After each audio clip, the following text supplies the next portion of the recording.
साहेब आज दगडूशेठ सकाळी सकाळी हो, इथं आल्यावर सकाळी दर्शन घेतच असतो मी. आणि आज पुण्यात राजगडावर आणि रायगडावर चाललो. आज जिजाऊंची जयंती महासाहेबांची, आणि म्हणून जयंती साजरी करण्यासाठी जात असताना पुण्यात आल्यावर दगडूशेठ गणपतीचं दर्शन नाही झालं असं होऊ शकत नाही. आणि म्हणून आज सकाळी सकाळी दर्शनाला मी आलेलो आहे. दर्शन घेतले, बाप्पांचरणी प्रार्थना केली का? महाविकास आघाडीमध्ये बिघाडी सुरू झाली आहे. शरद पवार आरोप करतायत, संजय राऊत सातत्याने बोलतायत. शिवसेनेला तर अजून जाग बी येत नाहीये. ज्या पद्धतीने पराभव झाला त्याच्यानंतर अजून जाग येत नाही. बाप्पांचरणी प्रार्थना केली का जाग यावी? मला असं वाटतं जाग यावी असं कोण म्हटलं मला माहिती नाही, परंतु शिवसेना एक बोलले अमोल कोल्हे हवेवर निवडून येणारे खासदार आहेत. त्याला संघटनेत 20-20, 30-30 वर्ष झिजावं लागतं. ते झिजायचं त्यांना माहिती नाहीये, परंतु काही हरकत नाही. मित्र आहेत ते, त्यांनी त्यांचा सल्ला दिलेला आहे. परंतु शिवसेना प्रमुखाच्या विचाराची, उद्धवजींच्या नेतृत्वाखाली चाललेली संघटना ही योग्य दिशेने मार्गक्रमण करेल. एखादा पराभव म्हणजे काय, पराभव आणि जय आणि पराभव ह्या मला असं वाटतं एकाच नाण्याच्या दोन बाजू आहे. लोकसभेला जय मिळाला, आता पराभव मिळाला, आता पुन्हा येणाऱ्या निवडणुकीत जय मिळेल. त्यामुळं मला असं वाटतं तुम्ही फार महाविकास आघाडी बिघाडी झाल्याची वाट पाहू नका. महाविकास आघाडीत बिघाडी कोणतीही नाही. सगळे पक्ष एकत्रित आहे. लोकसभा आणि विधानसभेचे गणित निवडणुका वेगळ्या असतात, स्थानिक स्वराज्य संस्थेच्या निवडणुका वेगळ्या असतात, कार्यकर्त्यांच्या भावना असतात.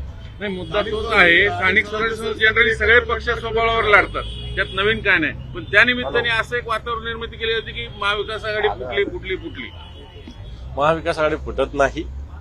महाविकास आघाडी एकत्रित आहे. मला असं वाटतं सत्ताधारी पक्षाच्या काही लोकांना महाविकास आघाडी लवकरात लवकर फुटावायची घाई झाली, परंतु त्यांचा अपेक्षा भंग होईल एवढंच सांगतो. स्थानिक स्वराज्य संस्था, स्थानिक स्वराज्य संजय राऊत काय म्हटले, महाविकास आघाडीविषयी थोडी बोलले ते. आरोप करायला लागले हे संजय राऊत साहेब हे शिवसेना सोबळावर लढण्याचे संकेत माननीय उद्धवजी ठाकरे साहेबांनी दिले असं बोललेले.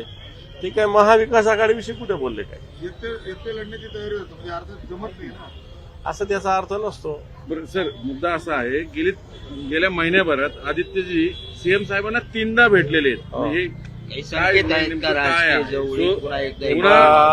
वेगवेगळ्या कामानिमित्ताने मुख्यमंत्र्यांना राज्याच्या भेटावं लागतं. जनतेचं काम असतं, प्रश्न सोडवणं हे सत्ताधारी लोक करत असतात, आणि काही काही प्रश्न हे मुख्यमंत्र्यांच्या स्तरावरचे असतात. आणि म्हणून जनतेच्या प्रश्नासाठी मुख्यमंत्र्यांना भेटणं काही वावगं असायचं काही कारण नाही. आदित्य साहेब भेटले. आदित्य साहेबांनी मला असं वाटतं चांगल्या विषयासाठी माननीय मुख्यमंत्र्यांची भेट घेतली, आणि याच्यानंतर घेतली तरी मला असं वाटतं त्याला आश्चर्य वाटू देऊ नये. स्थानिक स्वराज्य संस्था सोबळावर लढणार तुम्ही, कारण सुप्रिया सुळेंनी काल वक्तव्य केले की स्थानिक स्वराज्य संस्थेबाबत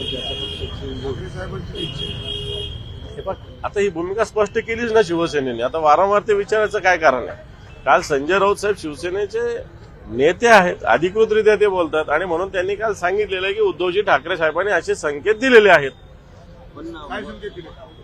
सांगितलं ना त्यांनी, ऐकलं नसेल तुम्ही तर ऐकून घ्या. ठीक आहे, सोबळा तुम्ही बीड प्रकरणात सांगितलं ना, ऐकून घ्या. तुम्ही काय विचारलं? बीड प्रकरणात वाल्मिक कराडवर मोकोका लागला नाही, बाकी आरोपीवर लागलाय, आणि सुरेश देश राजीनाम्यावर ठाम आहे. तुमचं काय म्हणणं आहे की राजीनामा होईल धनंजय मुंडे?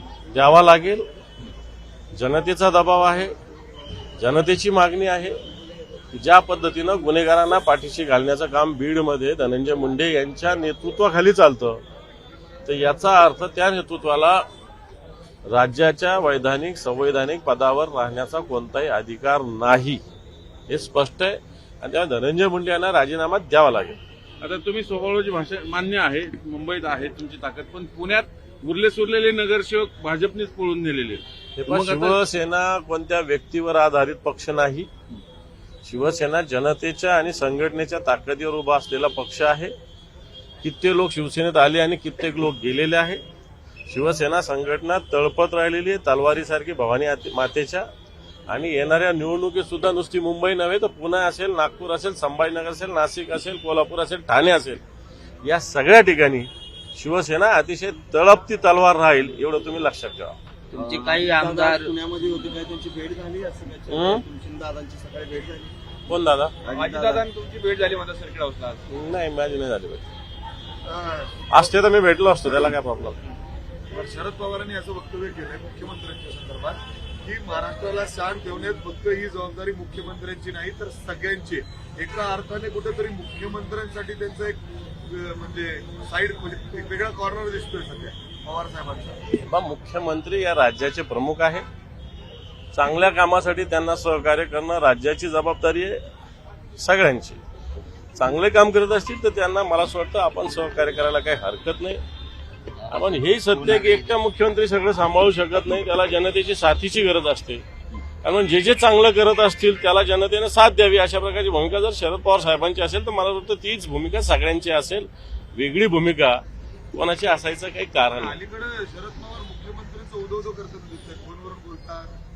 त्यांचं म्हणजे सुप्रिया सुळे आता मुख्यमंत्रीच काम करताना दिसत, दुसरं मुख्यमंत्री काम करताना दिसत नाही. तुमचं सुप्रिया सुळे बोलतात आम्ही तुमचं मीडियाचं काय म्हणणं आहे? आदित्य साहेबांनी मुख्यमंत्र्यांना भेटू नये, शरद पवार साहेबांनी मुख्यमंत्र्यांना फोन करू नये असं तुमचं म्हणणं आहे का? रोज शिव्या द्याव्यात, रोज विरोधात बोलावं अशी तुमची अपेक्षा आहे का तुमच्या बातम्यांसाठी? आणि आदित्य मुद्दा असा साहेब आहे ज्यावेळेस सर, भेटतात, विरोधी त्यावेळेस पक्ष नेत्याची जी एकटे भूमिका भेटतात. आहे, थांब 2 मिनिट, हो. भूमिका जी आहे ती विरोधी पक्षाने ती पार पाडली पाहिजे. पाडली ते पाहिजे. होताना दिसत नाही. आता बीडच्या असं नाही. प्रकरणात सत्ताधारी आमदारच आंदोलन करतात, मोर्चे करतात, विरोधक कुठे दिसतच नाही तिथं.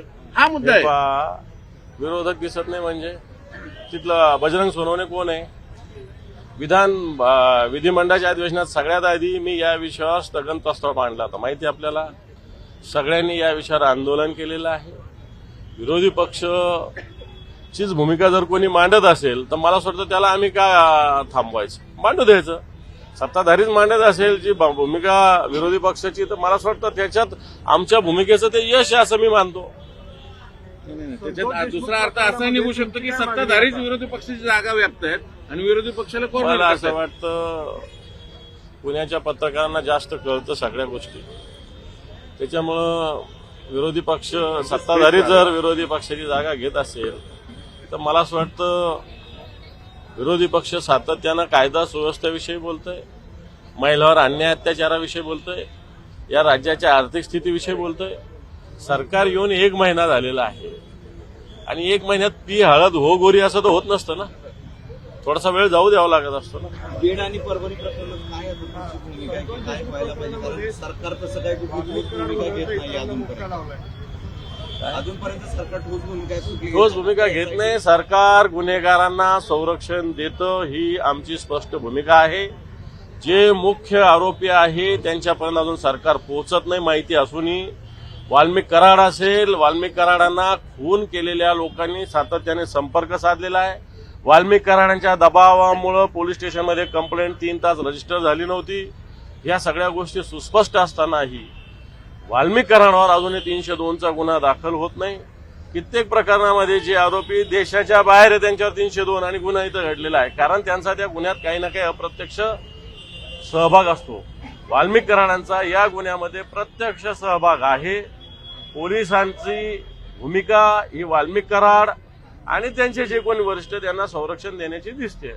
अजितदादा असं म्हणले की शेतकरी कर्जमाफीचा मी कधी उल्लेखच केला नाही विधानसभानं. एकीकडे मुख्यमंत्र्यांनी हे म्हटलं पहा, यांनी जाहीरनाम्यात लिहिलेलं आहे की शेतकऱ्यांची कर्जमाफी करणार, लाडक्या बहिणीला 2100 रुपये देणार, निवडणूक जिंकल्या.